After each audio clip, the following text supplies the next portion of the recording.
Bayangkan, Paris Saint-Germain akhirnya pecah telur menjuarai Liga Champions untuk pertama kalinya musim lalu. Sebuah pencapaian yang selama bertahun-tahun hanya jadi bahan ejekan. PSG si tim kaya baru yang gagal berulang kali meski dihuni bintang-bintang dunia. Kini, musim 2025-26 dimulai, dan status mereka berbeda. PSG bukan lagi pengejar, tapi sang juara bertahan. Tapi ada pertanyaan besar, apakah mereka bisa mempertahankan mahkota Eropa ini? Apalagi hasil undian fase Liga menempatkan mereka bersama lawan-lawan tangguh, seperti Bayern Munich, Barcelona, Tottenham yang lagi moncer-moncernya di bawah arahan Thomas Frank, hingga Leverkusen. Format baru Champions League membuat PSG tidak bisa santai. Mereka harus menghadapi 8 lawan berbeda di fase penyisihan. Nama-nama besar seperti Bayern dan Barcelona sudah menunggu. Tottenham yang sedang naik daun bersama Thomas Frank juga jadi batu sandungan. Bahkan, tim-tim seperti Atalanta dan Leverkusen bisa memberi kejutan. Tidak ada pertandingan mudah, apalagi ketika semua tim ingin mengalahkan sang juara bertahan. Musim ini bukan lagi fase grup seperti dulu. Champions League menggunakan sistem Liga 36 tim, di mana setiap klub memainkan 8 pertandingan melawan lawan dari pot berbeda. Artinya, PSG harus konsisten sejak awal. Tidak ada ruang untuk lengah. 1 atau 2 hasil buruk bisa membuat posisi mereka di klasemen Liga UCL terancam dan lawan di babak gugur akan semakin berat. Sebagai juara bertahan, PSG justru jadi target buruan. Semua klub ingin menjatuhkan mereka. Di Liga 1, PSG masih terlihat dominan, tapi masalah datang dari cedera pemain kunci. Dalam laga melawan Lens saja, ada beberapa pemain inti yang sempat ditarik keluar karena masalah fisik. Inilah tantangan klasik tim besar, bagaimana menjaga skuad tetap bugar ketika harus bertarung di 2 kompetisi berat, domestik dan Eropa. Namun, PSG musim ini punya kedalaman skuad lebih baik. Transfer mereka fokus pada keseimbangan tim, bukan sekadar nama besar. Kvaratskhelia, Dembele, dan Dou di lini serang. Di belakang, ada Hakimi, Marquinhos yang jadi fondasi. Tapi, cukupkah kedalaman ini untuk menahan badai Eropa?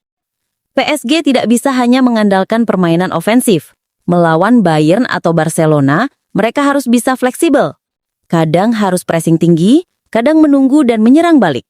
Manajer Luis Enrique atau siapapun pengganti di kursi pelatih musim ini dituntut pintar membaca situasi.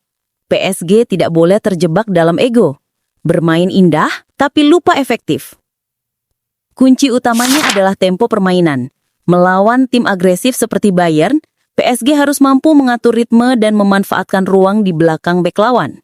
Melawan tim penguasaan bola seperti Barcelona, PSG harus disiplin menjaga lini tengah dan sabar menunggu celah. Setiap tim juara butuh bintang yang bersinar. Untuk PSG, musim lalu Donnarumma adalah kunci. Tapi setelah kepergiannya, siapa yang mengambil tongkat estafet? Kvaratskhelia, winger eksplosif asal Georgia yang selalu jadi motor serangan. Ousmane Dembele, meski sering dihantui cedera, ketika fit, dia bisa jadi pemecah kebuntuan. Enzo Leffe dan Vitinha di lini tengah, motor pengatur tempo. Kalau para pemain kunci ini tampil konsisten, PSG bisa jadi favorit lagi. Namun jangan lupa, PSG punya sejarah mental yang rapuh di Eropa. Satu kesalahan bisa meruntuhkan seluruh kepercayaan diri. Apalagi dengan lawan berat di fase awal, PSG beresiko kehilangan momentum jika kalah beruntun. Cedera juga menjadi bom waktu. Apalagi ditinggal Donnarumma yang resmi ke Man City dan Kvaratskhelia cedera panjang, kekuatan PSG bisa menurun drastis. Apakah PSG favorit lagi? Secara kualitas, iya. Skuad mereka dalam, pengalaman sudah ada, dan mental juara musim lalu bisa jadi modal. Tapi mempertahankan gelar Champions League hampir mustahil.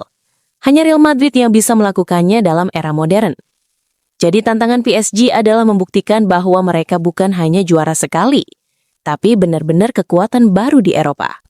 Prediksi realistis, PSG bisa sampai semifinal bahkan final.